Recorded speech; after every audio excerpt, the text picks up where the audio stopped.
আসসালামু আলাইকুম। আমি আফতাব জাগিরদার সুইডেন থেকে। আমি একটি বর্তমান বিষয় নিয়ে কথা বলতে চাই, যেটা মানুষের মধ্যে বা আমাদের মধ্যে, আমরা যারা দেশে থাকি বিদেশে থাকি, আমাদের সবার মধ্যে একটি আলোচনার বিষয়, উদ্বেগের বিষয় এবং চিন্তার বিষয় এবং মানসিক অস্থিরতার বিষয় যে ঢাকা ইউনিভার্সিটির ভিতরে একটি ভারসাম্যহীন ছেলেকে পিটিয়ে হত্যা, এবং তার কারণ কয়েকটি মোবাইল মিসিং এবং মোবাইলগুলো না পাওয়ার কারণে তাকে সন্দেহভাজন চোর হিসাবে ধরে এনে তাকে প্রায় 100 জন ছেলে প্রথমে ধরে নিয়ে আসে। একটি গেস্ট রুমের ভিতরে ঢুকানো হয় ফজলুল হলের, এবং তাকে পিটিয়ে হত্যা করা হয়। প্রথমে এক দফা পিটানোর পর তাকে ভাত ডাল খাওয়ানো হয় ক্যান্টিনে নিয়ে, এবং পরবর্তীতে আবার রাতে তাকে ধরে এনে আবার পিটানো হয়, এবং 4 ঘন্টা পিটানোর পর তাকে হত্যা করা হয়। বাংলাদেশের বলা হয় এটা সর্বোচ্চ বিদ্যাপীঠ, এই ব্যাপারে অনেক সন্দেহের ব্যাপার আছে। সব ইউনিভার্সিটিগুলোকে আমরা সর্বোচ্চ বিদ্যাপীঠ হিসাবে বলতে পারি। শুধুমাত্র ঢাকা ইউনিভার্সিটিকে বলাটা, এটা অনেকেই বলে থাকেন, কিন্তু আসলে কোনো একটা ইউনিভার্সিটি বা কোনো একটা ছাত্রগোষ্ঠীকে যদি বেশি গুরুত্ব দেওয়া হয়, তাদের মধ্যেও কিন্তু একটা অহংকারবোধ এবং সমস্যার সৃষ্টি হতে পারে এইরকম। এবং আমাদেরকে এখন এটাই খুঁজে বের করতে হবে যে এই ধরনের ঘটনা কেন ঘটলো, এবং একটা নিরপরাধ একজন প্রায় উন্মাদ প্রায় একটা ছেলেকে, যার মধ্যে ভারসাম্যের অভাব, তাকে কেন পিটানো হলো, কেন তাকে হত্যা করা হলো।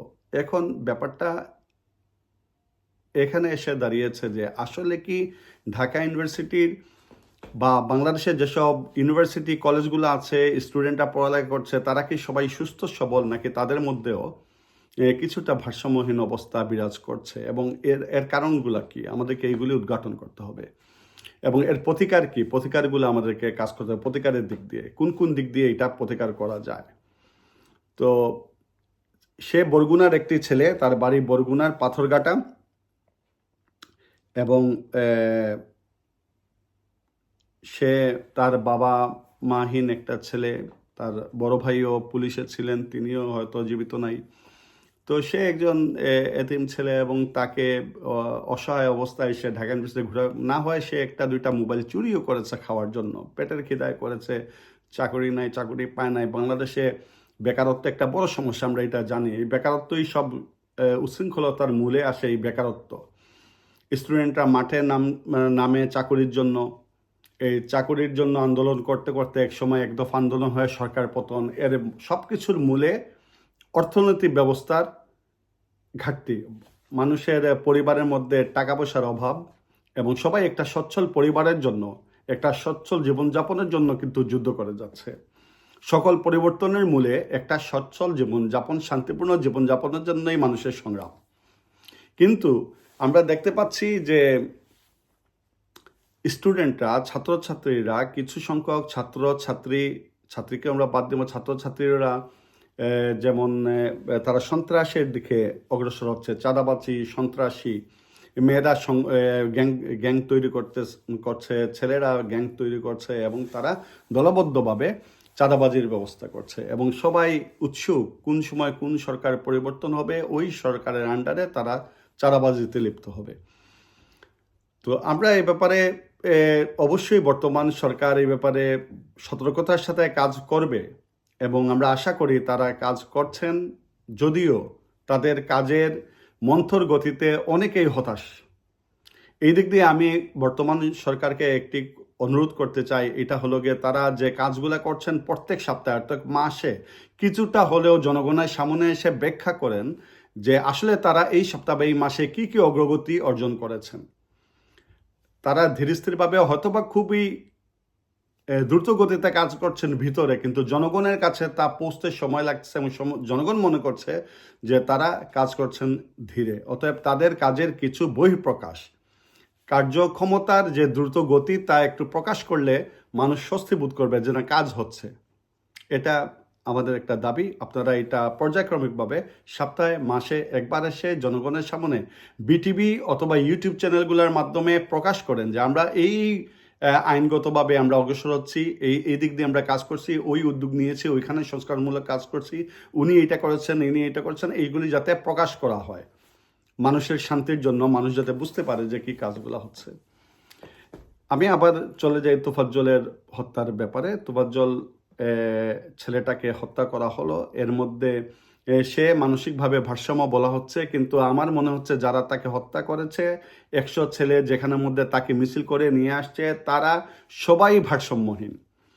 যারা একটা মোবাইলের জন্য একটা মানুষকে সে সুস্থ না ভারসাম্যহীন এটা কোনো ব্যাপার না, ব্যাপার হলো সে একটা মানুষ, তাকে এনে পিটিয়ে হত্যা করার মতো অধিকার তাদের আছে কি নেই, অথবা তার গায়ে একটা হাত তোলার অধিকার আছে কি নাই।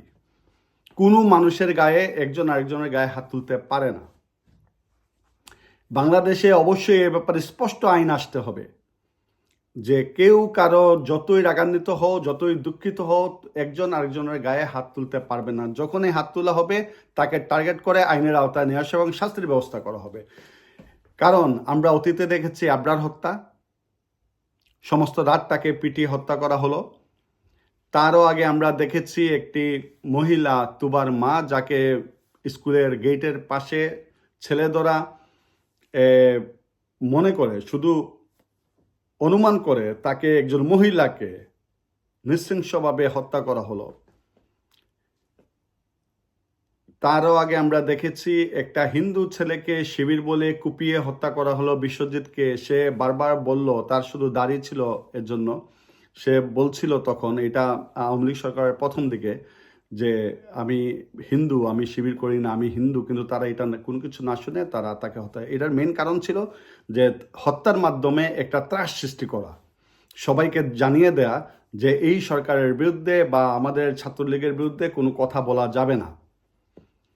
এই ত্রাস সৃষ্টি করতে গিয়ে যে হত্যা সংগঠিত করা হলো, এগুলির যে কালচার তৈরি করা হলো, গত 16 বছর ধরে আমরা এই কালচারটা দেখেছি।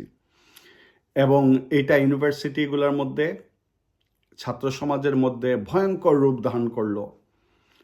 এলাকা দখল, হল দখল, চর দখলের মতো গ্রাম দখল, ওয়ার্ড দখল, এইগুলি চলতেই থাকলো। কে কোন দিকে চাঁদাবাজি করবে চললো, 16 বছর ধরে আমরা এগুলি দেখেছি। কিন্তু বর্তমানে আওয়ামী লীগ সরকারের পতনের পর আমরা যে নতুন উপদেষ্টা মণ্ডলীদেরকে পেয়েছি বা নতুন সরকার পেয়েছি, তাদের কাছে জনগণের অসীম আকাঙ্ক্ষা, অনেক আশা, তারা দেশটাকে একটা সুস্থ সবল শান্তিপূর্ণ সমাজ ব্যবস্থার দিকে নিয়ে যাবেন এবং নির্বাচন দেওয়ার পূর্বে ওনারা বাংলাদেশকে একটি সুন্দর দেশ হিসাবে উপহার দিবেন। এরপর সুন্দর পরিস্থিতির মধ্যে একটি নির্বাচনের ব্যবস্থা করে গণতান্ত্রিক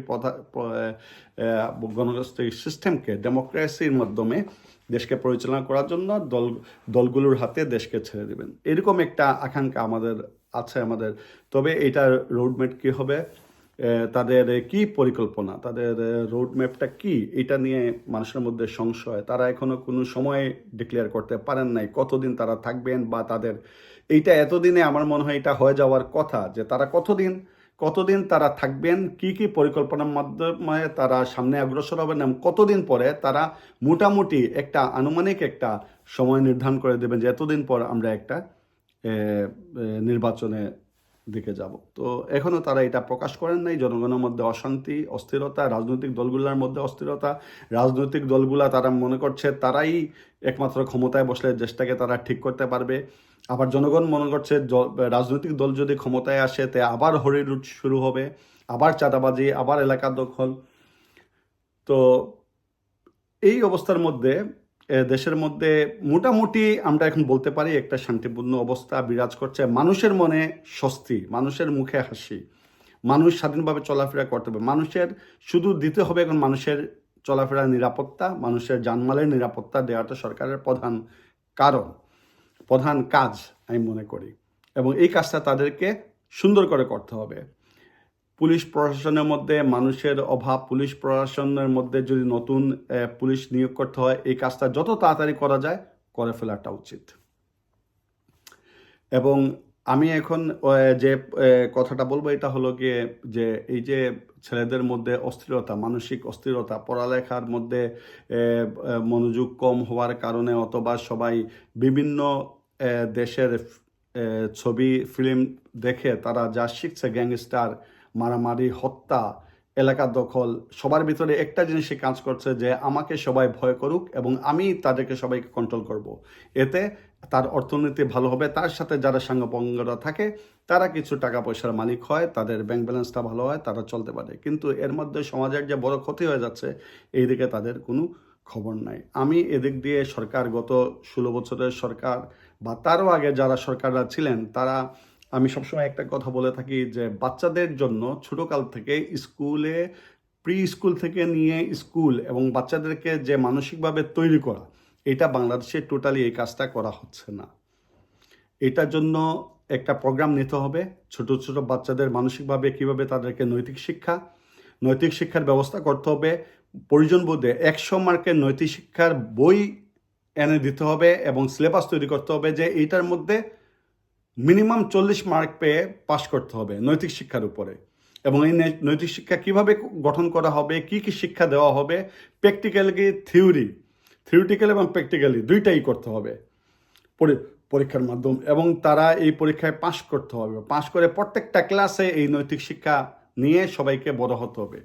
যুক্তিনির্ভর নৈতিক শিক্ষা, যেটা পরে তাদের মানসিকভাবে তারা বুঝতে পারে যে কোনটা ন্যায় কোনটা অন্যায়। এখন এমন একটা পরিস্থিতি যে যে যাকে মারছে সে জানে না তাকে কেন মারছে, আর যে মরছে সেও জানে না কেন মরছে। এই পরিস্থিতি বাংলাদেশে এখন বিরাজ করছে। তো আমরা বলবো যে তাদেরকে সাইকোলজিক্যালি ট্রিটমেন্ট করেন যারা এখন ইউনিভার্সিটিতে পড়ালেখা করেন, কারণ অর্থনৈতিক বৈষম্যের কারণে মানুষের মধ্যে বিভিন্ন মানসিক ভারসাম্যহীনতা দেখা দিচ্ছে এবং হিংসা বিদ্বেষের মাধ্যমে তারা জানে না তারা কি করবে। তাদের অর্থনৈতিক অবস্থা খারাপ হওয়ার কারণে টাকা পয়সা কোত্থেকে আসবে, এর ফলে মানুষ বিভিন্ন অপকর্মে লিপ্ত হচ্ছে। আমি বলবো এটা একটা অপকর্ম, মানুষকে ধরে আনা, পিটা, মারা। কারণ একটা মোবাইলের জন্য একটা মানুষকে মেরে ফেলা, এটা কখনো, একটা মোবাইল হাত থেকে পড়ে ভেঙে যেতে পারে, পানিতে পড়ে নষ্ট হয়ে যেতে পারে। একটা লোক যদি চুরি করে আরেকটা কেনা যাবে, কিন্তু চুরির বন্ধ করার জন্য পুলিশের কাছে সোপর্দ করা, আইনের আশ্রয় নেওয়া, তারকে সাইকোলজিক্যালি ট্রিটমেন্ট করে কীভাবে সুস্থভাবে গড়ে তোলা যায়, এইটা। একটা ছেলে কেন ভবঘুরে হয়ে এতদিন ধরে রাস্তায় ঘুরবে, সরকারের কোনো খবর নাই এই ব্যাপারে, সরকারের কোনো ট্রিটমেন্ট নাই যে এই ছেলেটা অসুস্থ, তাকে ছাড়া যাবে না, তাকে রাখতে হবে, তার মাধ্যমে কোনো অকারেন্স ঘটতে পারে। এইটার কোনো প্রতিকার আমাদের সরকার বা আমাদের বাংলাদেশের শাসন ব্যবস্থার মধ্যে নাই। এটাকে নিয়ে আসা প্রত্যেকটা ইউনিভার্সিটি, স্কুলে, প্রি স্কুল থেকে নিয়ে স্কুল, হাই স্কুল, কলেজ, ইউনিভার্সিটিতে সাইকিয়াট্রিস্ট নিয়োগ করা এবং তারা প্রত্যেকটা স্টুডেন্টের সাথে কথা বলে তাদের মানসিক অবস্থা এবং তার লেখেজ কী আছে, কেন সে অশান্তিতে আছে, তাকে কিভাবে হেল্প করা যায়। বাংলাদেশের মতো দরিদ্র দেশ, সবাইকে হেল্প করা সম্ভব না, কিন্তু তাকে যাতে সুস্থ সবল রাখা যায় এই জন্য একটা পরিবেশ তৈরি করা। এবং কম্পিটিশন, যেটার মধ্যে অর্থনৈতিক কম্পিটিশন, যে একজন বড় লোকের ছেলে পড়তে এসে ইউনিভার্সিটিতে এক ধরনের চলাফেরা, একজন দরিদ্র ছেলে গ্রাম থেকে এসে তার চলাফেরা আরেক রকম, এবং সে হতাশায় পড়ে যাচ্ছে ওকে দেখে। এই সব জিনিসগুলা যাতে কিছুটা ইউনিভার্সিটির ভিতরে ইকুয়ালিটি আনা যায়, এই ব্যবস্থাটা করতে পারলে আমার মনে হয় আমরা এই ধরনের হিংস্রতার থেকে, মানুষের ভিতরে যে ক্ষোভ, দুঃখ, এগুলির থেকে যে হতাশার সৃষ্টি, এই হতাশার সৃষ্টির থেকে এই মারামারি, ধরাধরি, অল্প কারণে মানুষকে হত্যা অথবা নিজেকে প্রতিষ্ঠা করার জন্য একজন গ্যাংস্টার হিসাবে, একজন সন্ত্রাসী হিসাবে, যে আমাকে ভয় করতেই হবে, এর জন্য আমি একজনকে হত্যা করলে আমাকে সবাই ভয় করবে এবং আমাকে একটা টেলিফোনে আমাকে চাঁদা দিয়ে দিবে। এই জিনিসটা যদি বন্ধ করতে হয়, অবশ্যই সবাইকে একটা ট্রিটমেন্টের ভিতরে নিয়ে আসা এবং তাদেরকে প্রত্যেককে অবজার্ভিংয়ে রাখার মতো, প্রত্যেকটা নাগরিককে অবজার্ভিংয়ে রাখার মতো একটা ব্যবস্থা সরকারকে করতে হবে।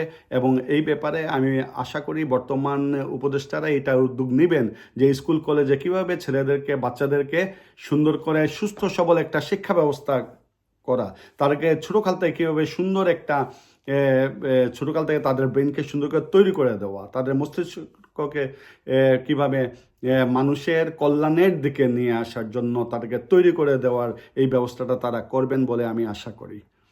তো এই লক্ষ্যে আমরা এখন কাজ করাটা আমার কাছে খুব জরুরি মনে হচ্ছে, এবং বর্তমান সরকার এটা কাজ করবেন আশা ব্যক্ত করে আমি আজকে শেষ করছি। আসসালামু আলাইকুম রহমতুল্লাহ।